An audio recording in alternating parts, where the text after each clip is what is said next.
masa panik ini terhadap keluarga korban ya, ada 6 rumah, 9 kakak, dan penanganan sesegera mungkin terkait dengan nantinya kita akan segera bangun rumah ini, rumah yang terbakar, bantuan dari rumah dan dari dinas akan segera bantu.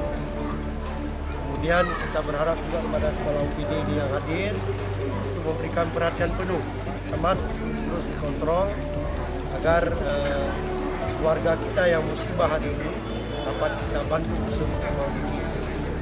Di masa-masa panik ini, masa beberapa hari ini, kita akan support terus baik makanan maupun hal lainnya yang diperlukan. Siapa Wali?